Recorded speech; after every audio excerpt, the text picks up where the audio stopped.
Chairman Horton is here, but he's going to be delayed for a moment, but he will be joining us in the meeting. But he said to go ahead and proceed. So I would like to call the Erie County Board of Elections meeting to order. Mr. Clerk, can we have a roll call, please? Mrs. Clear, Here. Mr. Horton is here. Mr. Rastetter, Mrs. Rennie, Mrs. Showerman, Here. Mr. Schenk, Here. and Mr. Mr. Rastetter, Anderson. I'm here. I'm here. All right, Mr. Rastetter officially got off mute and he's here. And we just left another meeting about the elections, which we'll discuss later, but Mary Rennie was on that, and I think she'll join us shortly. Thank you for that. At this point in time, if there's any members of the public that wish to be heard, we would like to give you an opportunity to do so. You can either raise your hand on the chat, or just raise your hand on your screen and I recognize you. Mr. Langill, it looks like you can be the first one, and go ahead, please. Thank you very much for participating. I'll be brief as I can. I'm councilman and chair of safety in the borough of Edinburgh, and I'm concerned about the safety and sanctity of the elections on November 3rd. Doug Smith and I have spoken of this. I sent out emails last night of thoughts regarding the Pennsylvania guidance on voter intimidation and discriminatory conduct. My feeling is that the election board authorizes and provides a poll watchers at the polling place handout and do's and don'ts. And I believe since there is a method of behavior information under this Pennsylvania guidance program that provides for penalty as well, up to $5,000 and 5 years in jail. I would request, as I put in writing, that the election board provide a written authorization to the various precincts and communities to reproduce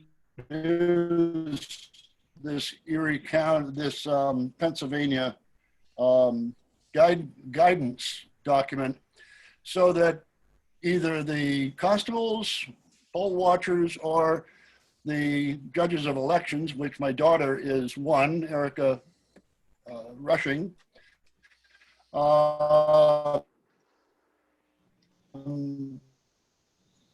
if somebody wants to get attitude out of attitudes a lot, if they see it in black and white, that you can be held responsible if you want to continue your bad behavior. Rather than just dealing with an after the fact 911 response of jurisdictional law enforcement. As the term goes, on one side of the aisle, law and order. This is the law, and there is an order to it. It is in writing. It's believed that it would be a very valuable tool in the precincts to be able to say, you can't do this, and this is why. Basically, that's my thought, that's my request. I spoke with Tim Wachter about this. He's our borough solicitor. He said that he's had several experiences on dealing with issues of this nature, and there would have to be a written approval of some sort with a specific outline of what can be interpreted, and it would have to come from the election board. So that's who I am, what I'm here for, and thank you very much for listening. I hope it provides an incentive. Let's diffuse the problems. I was up watching the entourage when Mr. Biden came into town, and there were many incidents that were very, very close to public disturbance. And all it takes is two individuals to really get out of hand to cause a major incident in our community, wherever that community might be. And to retaliate it to it after the fact isn't always the best way. Thank you very much. Thank you, Mr. Langill. I'll just say for the moment that we're going to be discussing this issue later in the meeting. And certainly it's an issue that our solicitor will be involved in as well.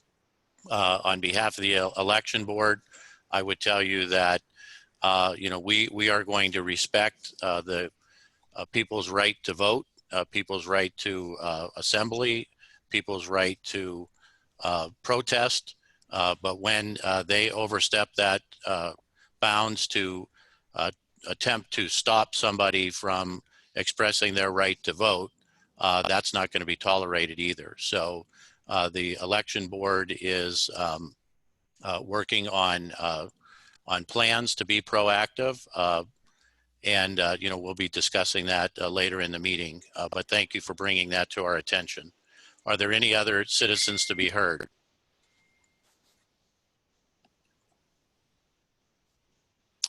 Cindy Purvis? Yes, I'm here. Thank you. Thank you. Please go ahead.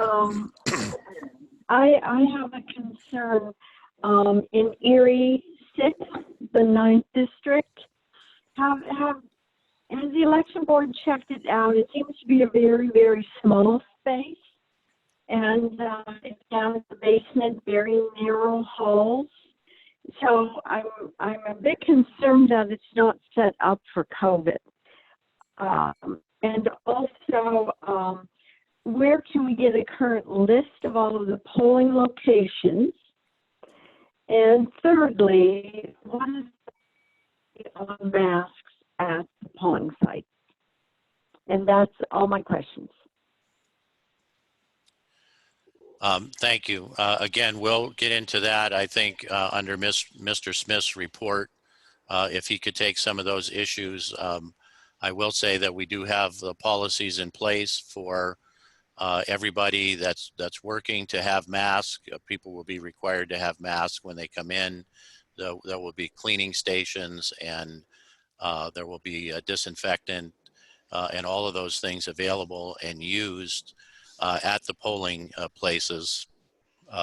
So I think we will, have all of that covered. And then, you can always get a list from the county council office, Mr. Smith, or the voter registration office of the voting precincts. And as I said, Mr. Smith can answer to some of that stuff during his comments. Is there any other citizens to be heard? Mr. Wirtz? Please go ahead. Thank you, Councilman Anderson. I would like to begin by thanking you and the election board for being attentive to all of the concerns that have been raised over the last several months. And I would echo Mr. Langill's concerns about voter intimidation on November 3rd. But I know that the election board is working diligently to address that and make sure that everyone has fair access to the polls. But I think that we are witnessing now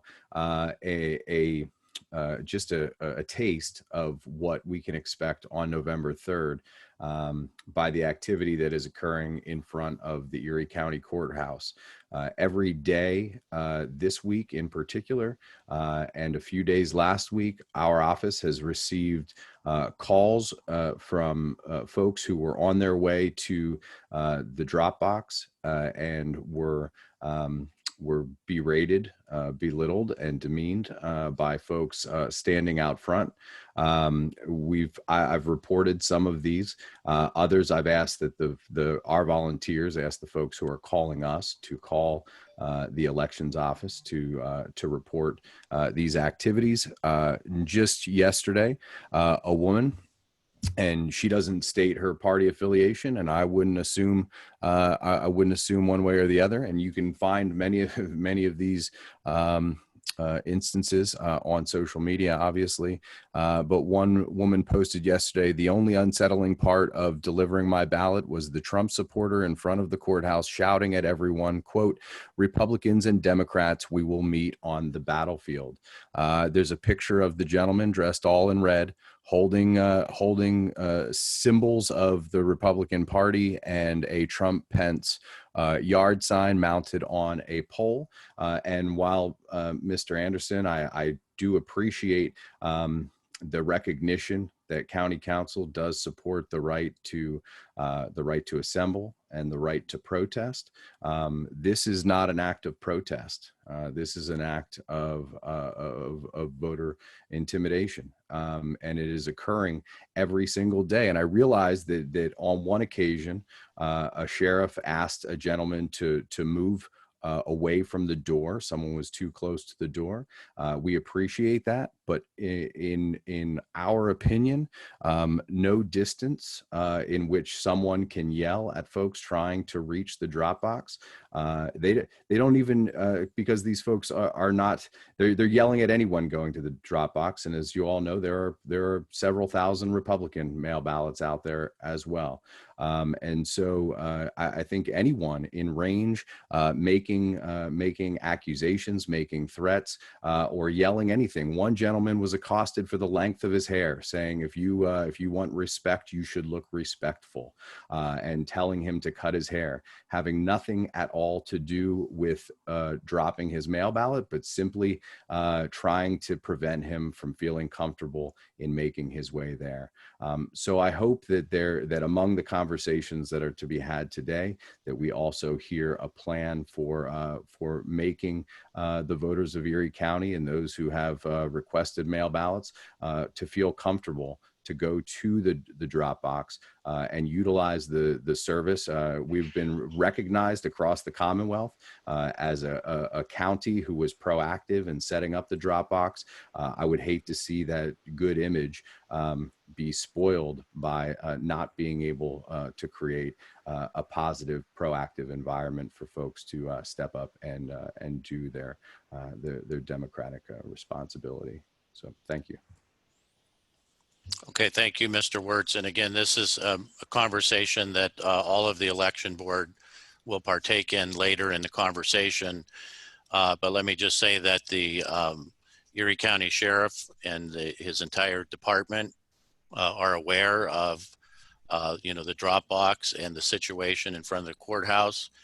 We are treating that drop box as if it was a voter precinct location. And so they are going to make sure that everybody stays back from that as if it was a precinct. There are limits to where somebody can be to protest in front of the courthouse, and the sheriff's department make sure that they're down on the sidewalk and no closer. And, so that's what we've been working with the sheriff's office with that. I'm going to ask our solicitor to give further comment on it later. But let me just leave that there for now until we have a conversation that all of the election board can partake in. So thank you. Are there any other citizens to be heard? Any other citizens to be heard? Any other citizens to be heard? Okay, seeing none, we'll continue on with our meeting. Next on our agenda is the approval of the minutes from our previous meeting of September 17th, 2020. So moved. I'll second it. It was moved by Board Member Schenk and seconded by Board Member Showerman. Any discussions or corrections? Seeing none, Mr. Smith, can we have a roll call vote, please?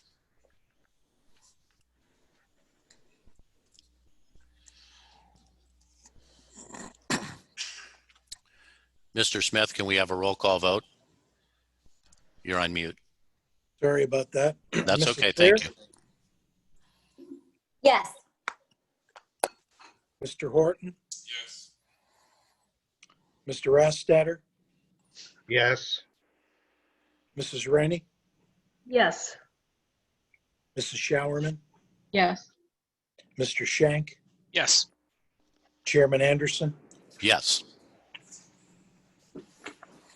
Next on our agenda is two action items for the board of number one is a change of a polling precinct in the city of Corey, the 3rd district, from the YMCA building to the Evangelical United Methodist Church at 921 North Center Street.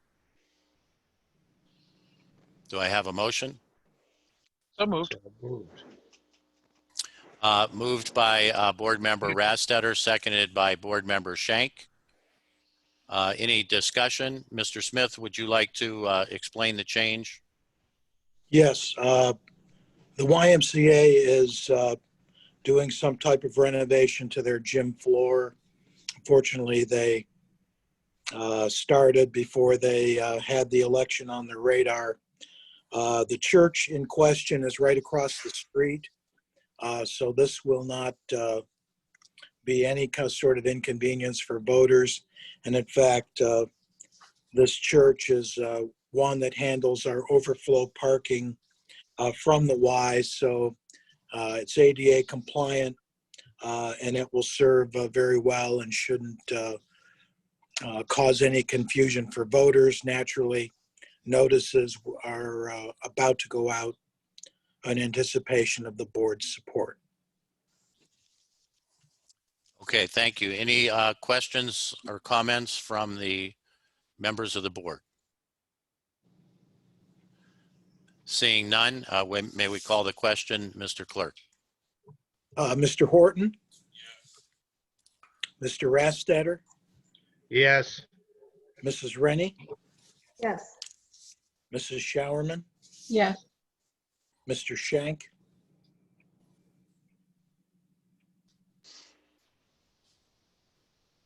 Mr. Shank? I'll get back to him. Mrs. Clear? Yes. Chairman Anderson? Yes.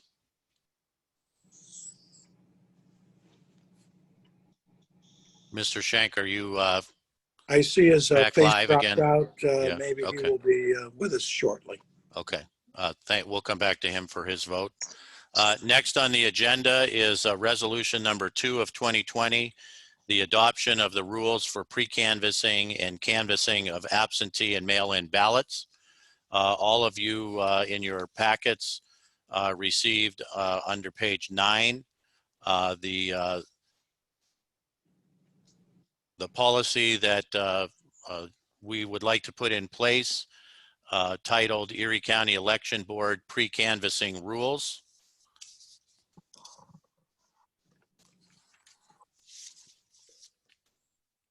Mr. Chairman?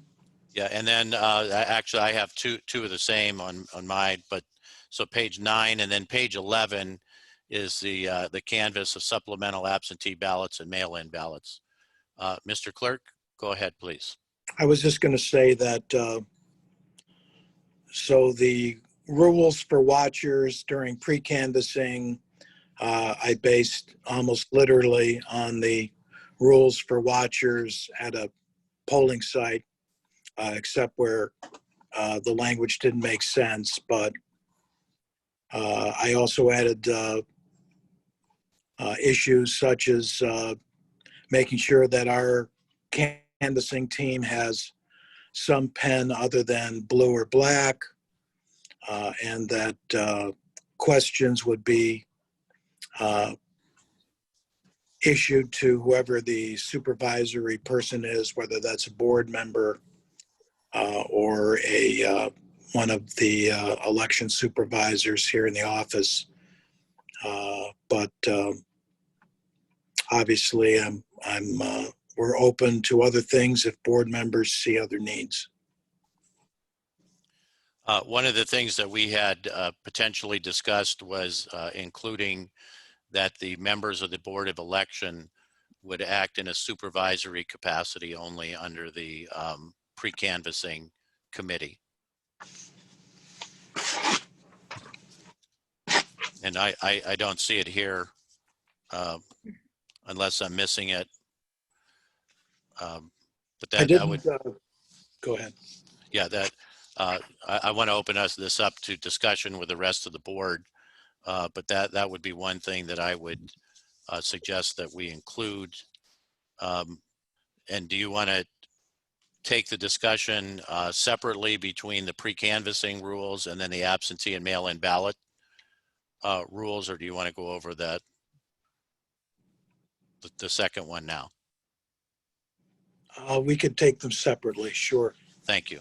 Okay, I'd like to open it up to the board members to make any comments or if they have any questions of the pre-canvassing rules that are being presented.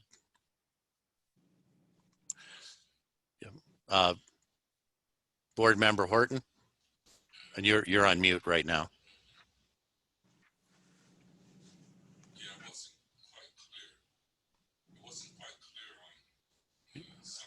I'm sorry, you're still on mute. Board Member Horton is on mute. If you could unmute him, please. Got it. Okay, thank you. Go ahead, Mr. Horton. I needed some clarity. Did you just say that there was something else to be added to this, and that we're having discussion on now? Because yeah, I'd like to see it, and I guess I'm just all about that illegality stuff. I just like the solicitor to look at any of this stuff before it just hits our table to vote on. But I'd like to actually see the narrative of what you're asking to be amended into that. Yes, thank you. Well, one item that was left off, and it's not a long narrative, except it should have been item number 12, would just simply be that the members of the Board of Election who in the primary and who would in the general election be the pre-canvassing committee would be only act in a supervisory capacity, where in the primary the members of the pre-canvassing committee actually were doing the manual work of opening up the ballots and removing the ballots from the envelope. And we want to remove ourselves from that and only be a supervisory capacity. That would be the one item that was left off. And I can't make the motion, but I would suggest that we amend to add that on. And it would just remove the members of the election board from any, anybody having any potential claim of a conflict of interest or in anything of that nature. So we would be supervisory capacity only. I would like to make a motion to, I would like to move that we have our election board only be in supervisory positions in the pre-canvassing. I'll second that. Mr. Chairman. Mr. Tallarico, go ahead. Thank you. For administrative purposes, I see, the idea here at work and your intentions, to remove any perception, any public perception that members of the board have their hands in the ballots is good. But at the same time, we have to be concerned that it's the election board who is totally responsible for everything.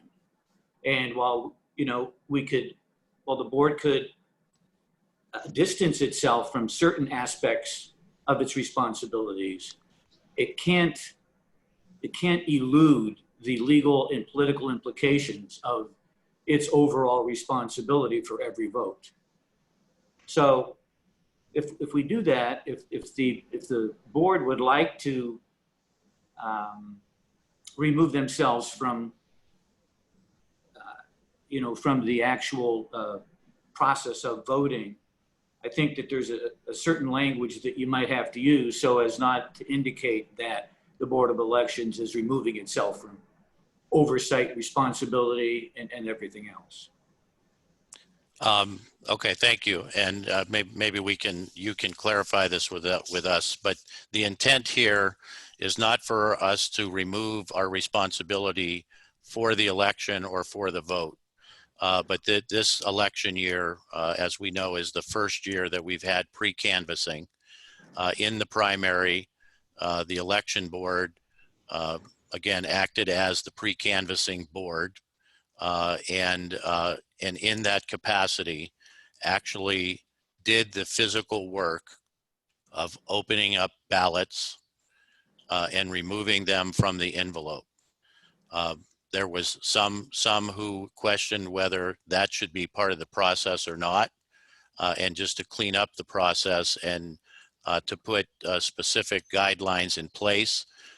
We were not removing ourselves from the responsibility of the vote or the canvass, but just acting in a supervisory capacity over those people who would be actually pre-canvass workers, who our clerk, Mr. Smith, already has a great deal of people that will be working for us in that capacity.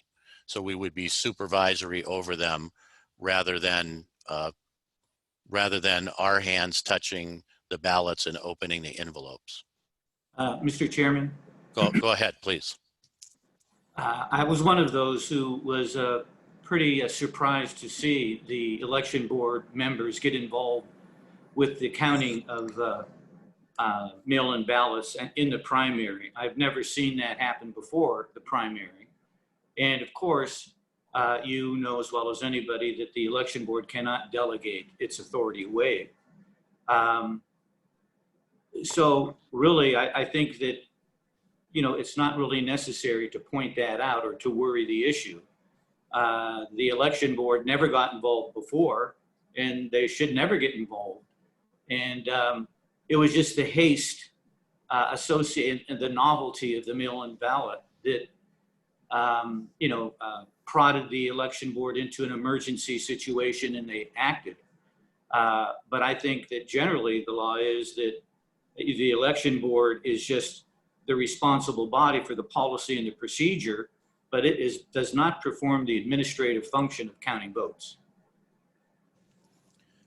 Well, I would suggest that in this particular instance, the reason that it's never been seen before is because it's never been enacted before, and the primary of this year was the first time that under the new state Act 77 regulations, we have to have a pre-canvassing committee.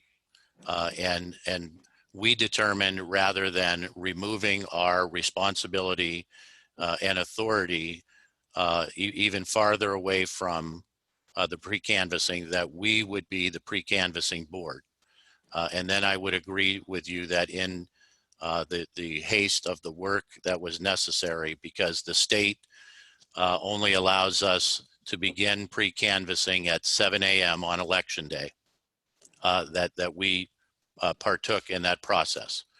All we're trying to do is remove ourselves from partaking in the actual physical work, not removing ourselves from as the pre-canvassing committee or removing our responsibility from the election board.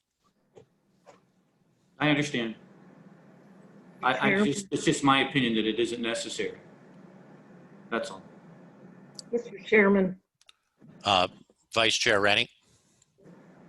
At one point, I thought that it was perfectly reasonable to remove the election board from any participation in the pre-canvassing or in the election count.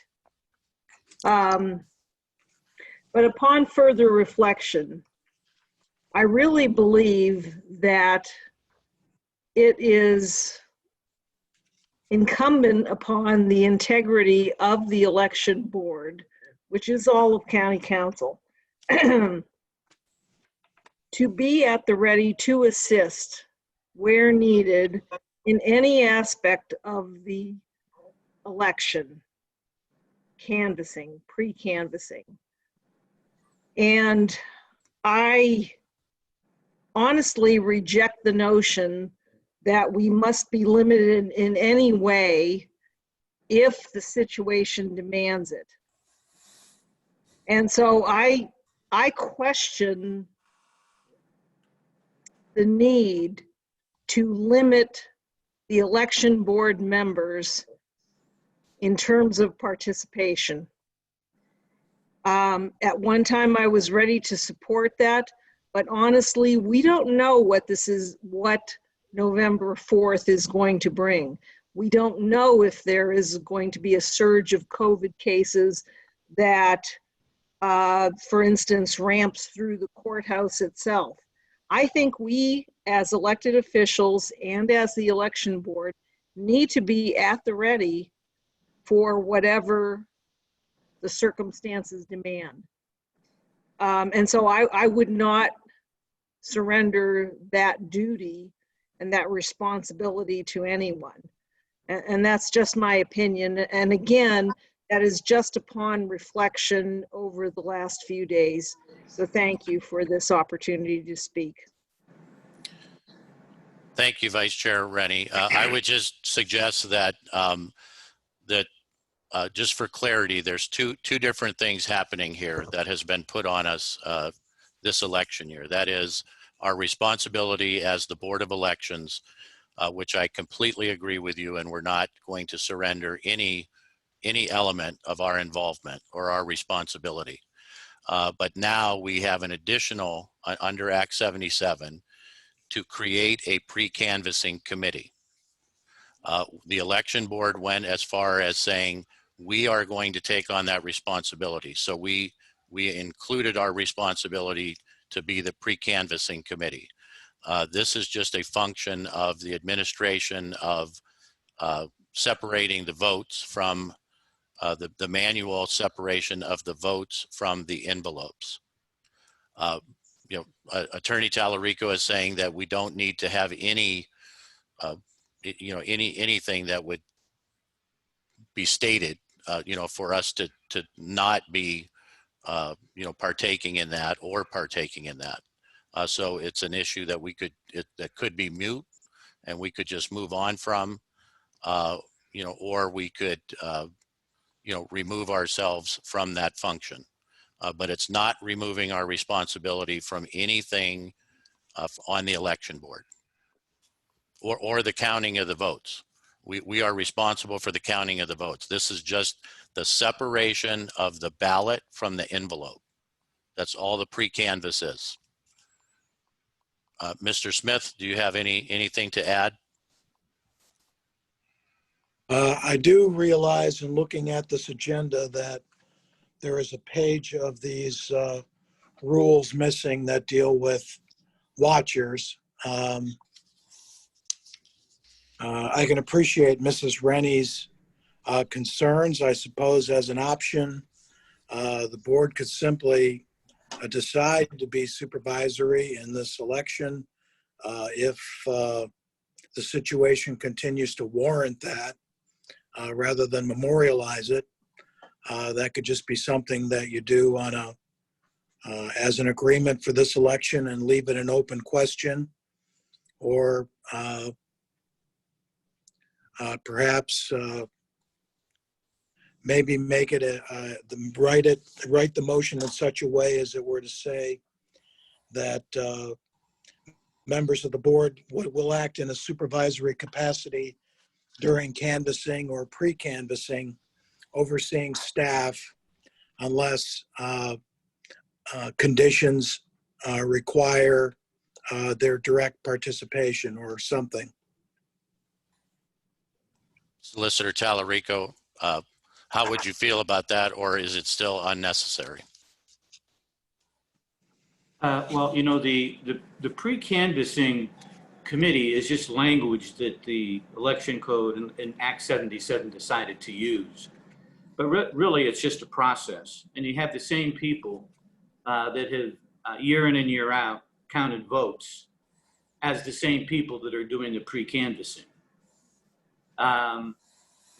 The election board could simply appoint the pre-canvass committee, which would comprise 10 members or whoever it happens to be that the board contemplates as counting the votes. And you bypass it that way. But in my mind, you haven't appointed a pre-canvass committee for this general election. We have not, that's correct. We have not. In the primary, we appointed the election board as the pre-canvassing committee.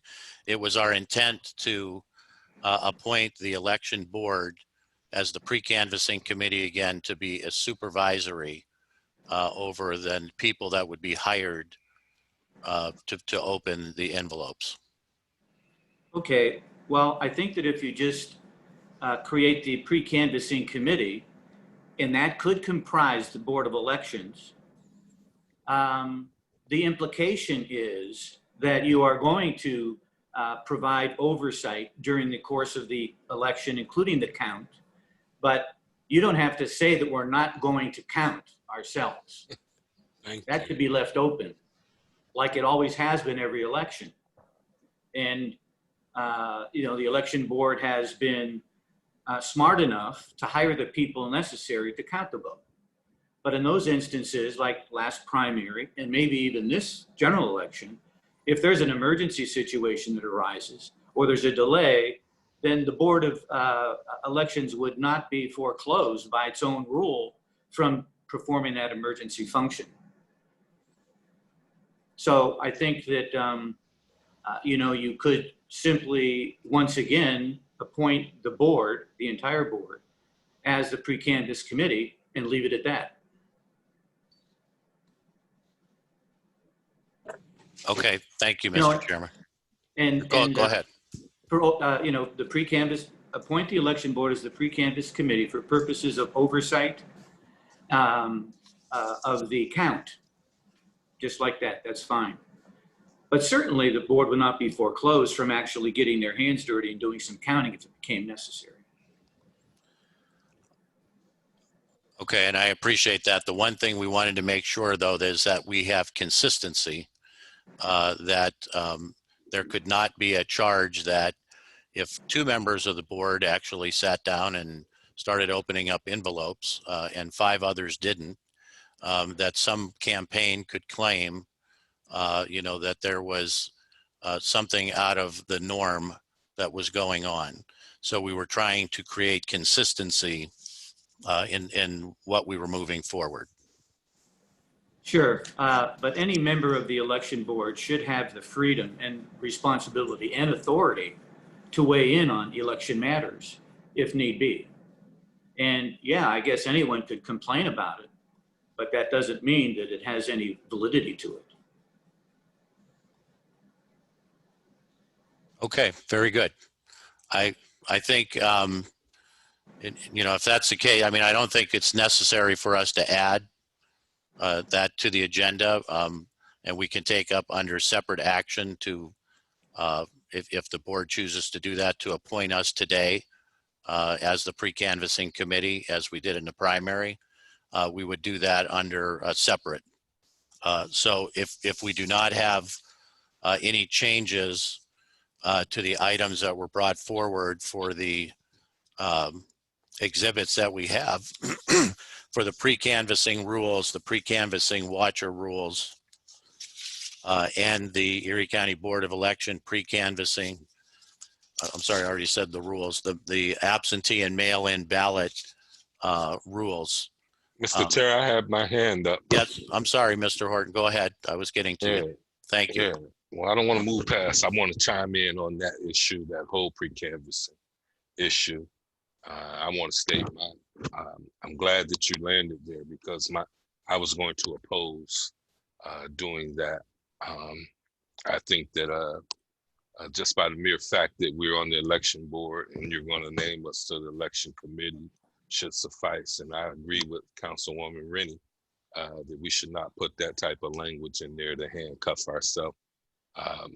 And so I would be in opposition of not doing that now and or not doing that in the future. Those are my comments.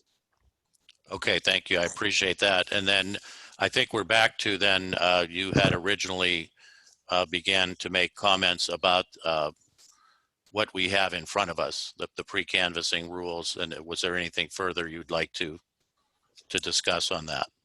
No, just that council should never give away their authority. Ultimately, we are responsible for it, just like our solicitor said. And I think that if we have enough sense to separate ourselves, I don't think that it has to be memorialized. Just don't count the votes. It may come a time don't open them up. It may come a time when you have to, because Act 77 is new. We're getting our first feel of it. One can only suggest or surmise that it's only going to be more people choosing to use mail-in the future.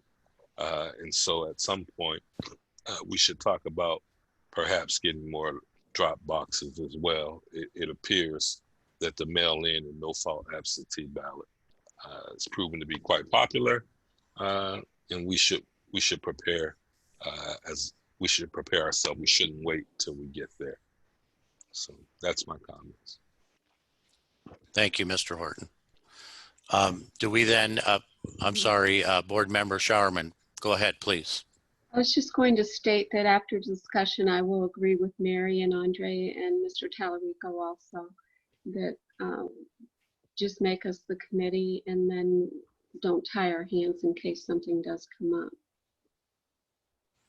Okay, we'll do that under a separate motion. But we're at resolution number 2. And then if there's no consideration to have any changes to that, do I have a motion and a second? Mr. Chairman. Can we just table it and not deal with it? Mr. Smith, please. Mr. Chairman, I must apologize to the board.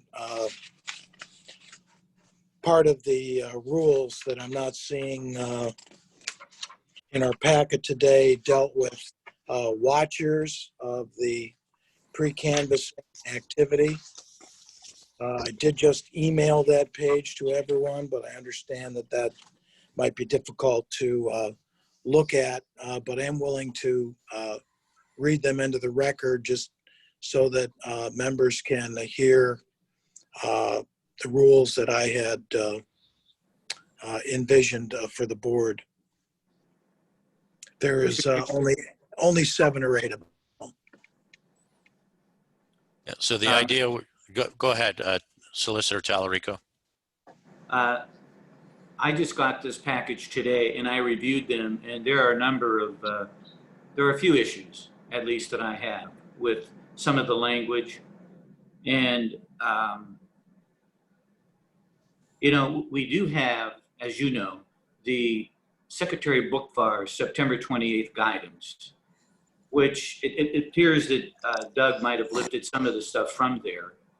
And that's not the law, but that's the guidance, and I would recommend that to the election board as well. That's the most recent update that we're dealing with. And it does reflect some of that, but in the resolution before the board does present some of that, but in other ways it does not. For example, I would be much clearer with regard to the role of the poll worker and the limitations of a watcher to challenge votes. It's really, really quite simple. And you can only challenge a voter if he, based on his citizenship to the United States, Pennsylvania, and his residence, and being 18 years. It's a very limited challenge. And I think poll workers should know it's just that simple, that any challenge to anything other than citizenship, residency, and age will not be entertained. that's not the case, well, right now, this includes identity as well. We don't want poll watchers or watchers to start arguing that people are not who they are. That's like a backdoor way of requiring that they show identification. But clearly, it's not what the election code requires, and it's not what Secretary Bookvar's last September 28th guidance, which is the result of all of the lawsuits. It doesn't require that. So it's more limited, and the idea, I think, as far as in anticipating a lot busy polling sites and lots of other activity going around, the easier it is for the poll workers to know just exactly what their job is and to simplify it is important. There are, you know, if we could have another special meeting on this, I would like to just look at it and make a few changes to it or recommendations. Okay, thank you, Mr. Solicitor. I think under your suggestions, we certainly want you to have an opportunity to be able to go through these and compare them with Secretary Bookvar's and for you and the clerk, Mr. Smith, to be able to have a conversation.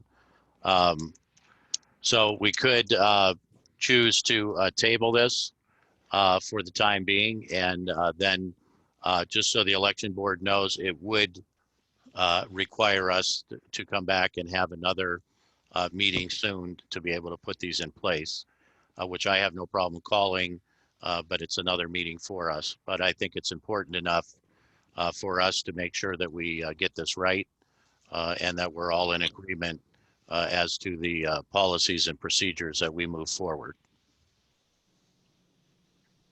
Mr. Chairman, should I make Yes, board member Clear. should I make a motion to table? Yes, you could make a motion to table resolution number 2 if you would like. Okay. I move to make a to table until. I second. Okay, the motion was made to table by board member Clear and seconded by board member Horton. Any other discussion or comments? Seeing none, Mr. Clerk, if you will call the question. Mr. Rastetter, Yes. Mrs. Rennie, Yes. Mrs. Showerman, Yes. Mr. Shank, Yes. Mrs. Clear, Yes. Mr. Horton, Yes. Chairman Anderson. Yes. Solicitor Talarico, would it be appropriate for us at this meeting to name the election board, the pre-canvassing committee, and add that to the agenda? Or since we're going to have another meeting, a special meeting anyway, should we wait and just put it on the agenda and take it up then? I would suggest, since we're on the subject, and if you have the votes, just to amend the agenda and then vote on it. Okay, thank you. So would we have a motion to amend the agenda to add? I move that we amend the agenda I'll second it. to add the pre-canvassing committee responsibilities to that of the election board. The motion was made by board member Horton and seconded by board member Showerman. Is there any other further discussion or comments? Mr. Clerk, do you have the motion clear? Yes. We're adding to the, so we would have to take 2 steps. We're adding it to the agenda and then we would have to vote it.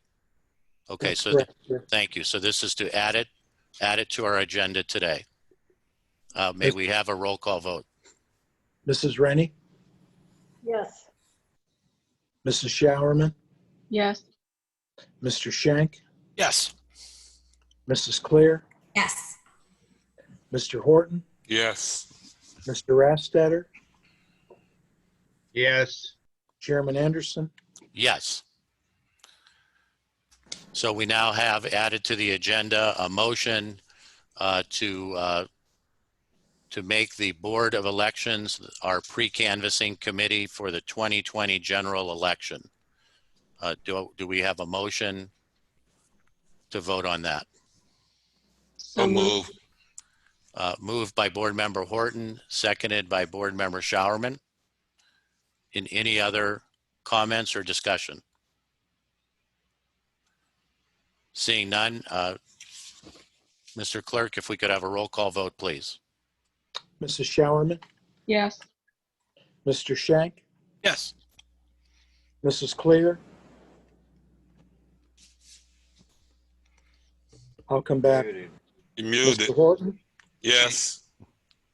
Mr. Rastetter, Yes. Mrs. Rennie, Yes. Mrs. Clear, Yes.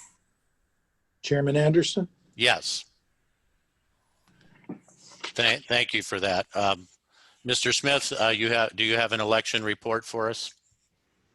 I'll just let the board know that I know there's been a lot of, you probably have heard from people who are looking for their ballots. We've been receiving many calls every day. The last 20,000 or so ballots cleared the printer yesterday, which catches us up with all applications. So those people should be seeing ballots in the next 5 days or less. I realize some of those people are going to be in other places, perhaps, as we talk to someone in Connecticut today, for instance. But we still have 2 weeks, and we believe that people have the ballots in their hands and a sufficient amount of time to return them. And everyone is aware, of course, that postmark ballots will be accepted till November 6th, assuming their postmark is November 3rd or before. We're also conducting a lot of voting at the counter. We've got lines going down the hall most of the day. The staff is doing very well. I can't say enough about Mrs. Fernandez and her team. We're on 7 days for about the 4th week in a row, and that'll continue right up until Election Day, I'm sure. We will have ballots going out to the warehouse next week to pack into voting machines. This action today with Corey, I believe, eliminates then any situational problems with having the support of a organization to use their building. And I'll open myself to questions here. I have to admit, Mrs. Purvis mentioned a polling site, and I didn't get the total name of it. I'm happy to look into it. I believe it was 6-9. 6-9. Mr. Chairman, Vice Chairwoman Rennie. this is not a question.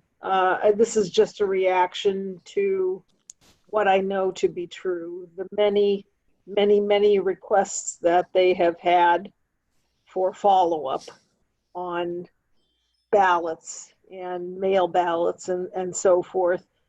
I cannot say enough about the elections staff and our own office staff and Mr. Smith. I am so awed by all of you, and I am so grateful to all of you. Thank you. Thank you very much for those comments. Yes, our staff has worked tirelessly to ensure that this election is fair and that everybody in Erie County, every citizen that not only has a right to vote, but they have the opportunity to vote and for their vote to be counted. So we will continue to work tirelessly to ensure that that happens. So thank you for those comments. Mr. Chair? Yes, Board Member Horton? Yeah. Question for Mr. Smith. He may or may not know.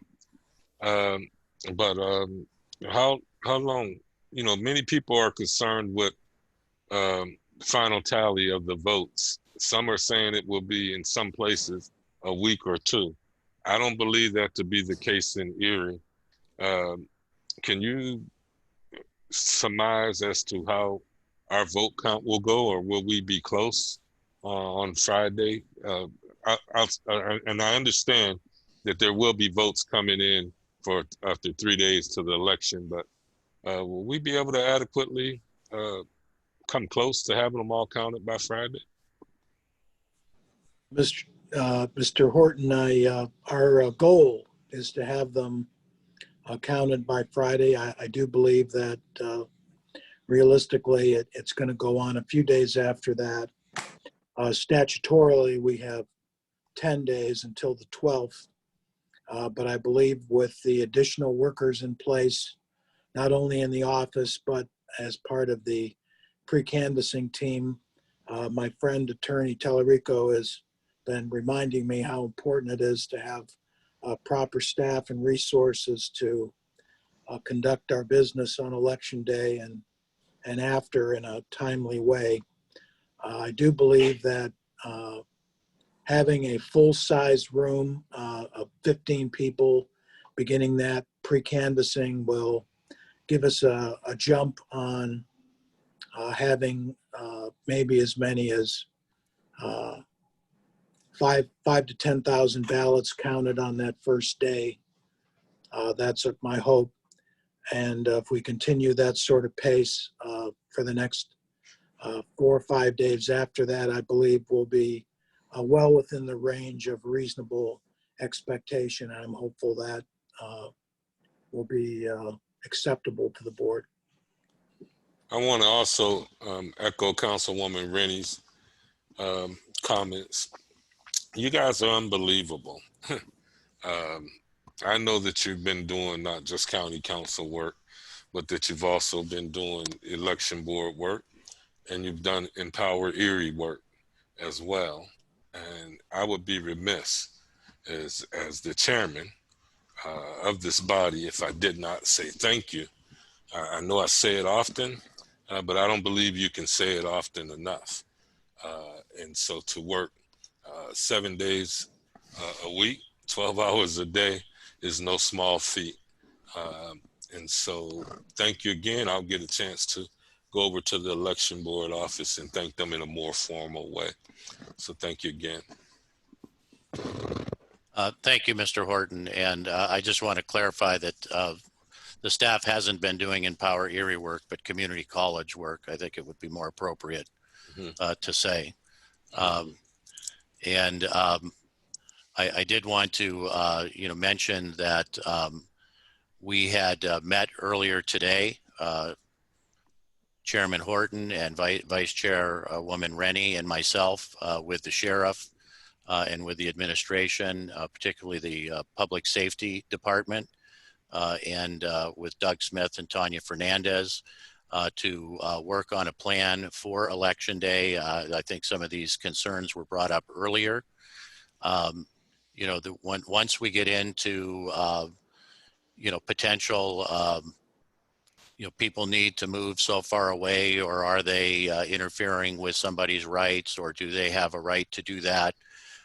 We had decided in the meeting that, those meetings also have to be attended by our solicitors, and that our solicitors need to be in discussions. So Solicitor Tallarico, we would like to ask you to reach out to, or I think Mr. Smith will do a letter for the three of you to reach out to Solicitor Sala of the Sheriff's Department and Solicitor Perhacs of the administration and the district attorney as well, so we can make sure that we're all coordinating the right way and not only protecting the rights of the voters, but protecting the rights of the people to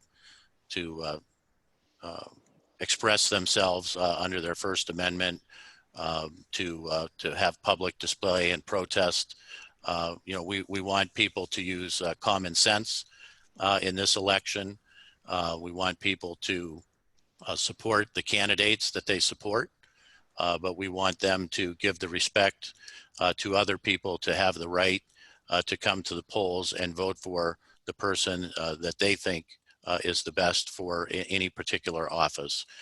So, we want to make sure that we have those policies in place and that we're being proactive in that. So we will have continued conversations and meetings about that, and then bring that back to the election board, perhaps at our next meeting for further discussion on that. Mr. Tallarico, if you would like to comment on, and if not today, that would be fine. We could do it at the next meeting, but would you be prepared to comment on public display of protest in front of the courthouse and what that policy might be, or would you? Yeah, no, I could comment on that. Please do then. Well, as a follow-up, though, to what you were just saying, I would want to advise the board that the judges of the Court of Common Pleas of Erie County and President Judge Trusilla are also keyed into all of this, and they'll be available until 10 o'clock at night on the day of the election if their involvement becomes necessary. And they could appoint deputies. They could do whatever they want to restore to restore peace if unfortunately we get to that. Well, I mean, peaceful protests are legal, period.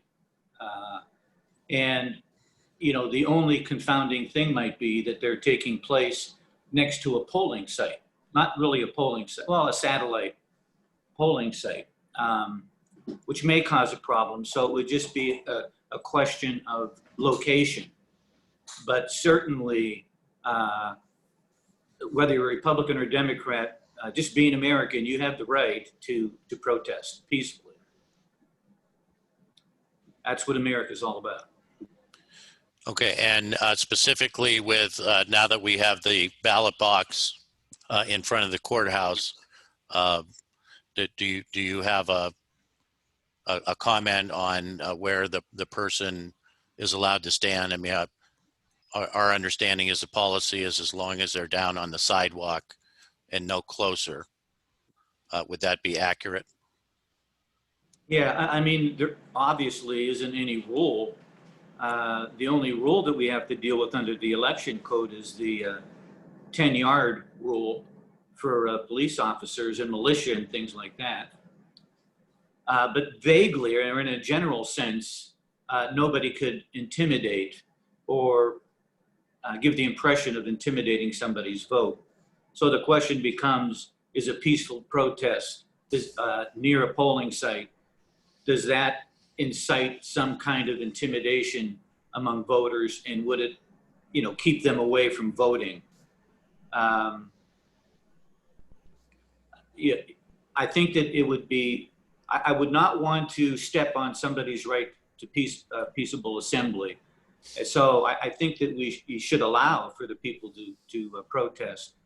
But I think that we have to we have to come up with some kind of distance more than the 10 yards that appears in the election code.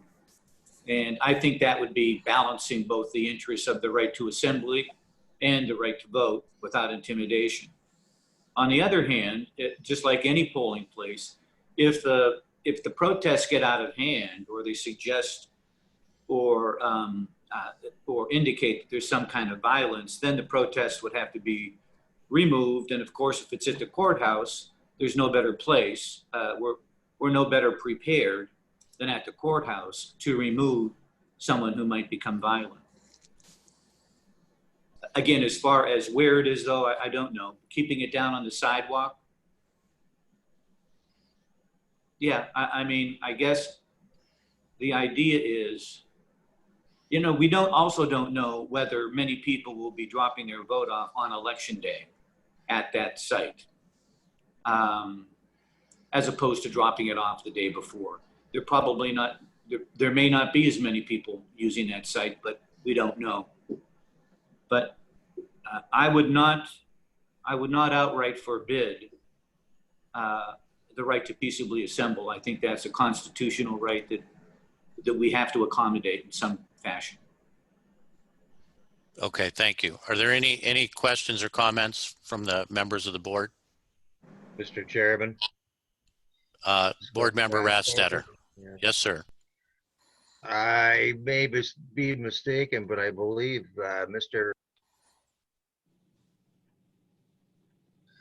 when he was speaking, was requesting something about the guidelines and boundaries of what the protesters or the people at the polls could expect that they should, that they should adhere to. Something in print to give them an idea of what they can and cannot do. I believe that's what he was requesting. Is Yes, that and- even possible? Yeah, well, thank you for asking for that clarification. Yes, that is what we're working on.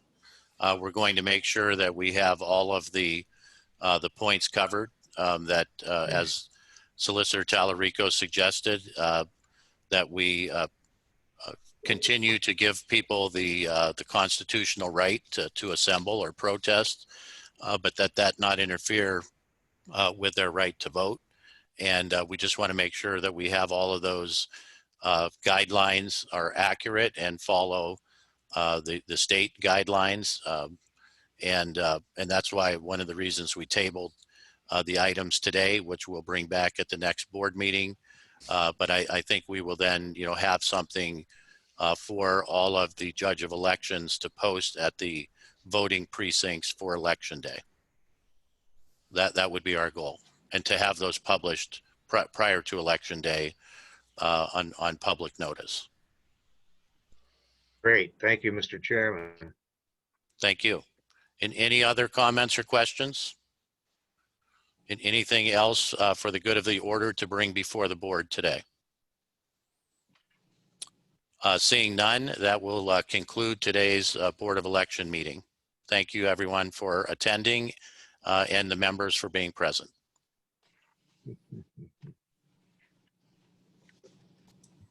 Okay. Should we take a 1-minute break?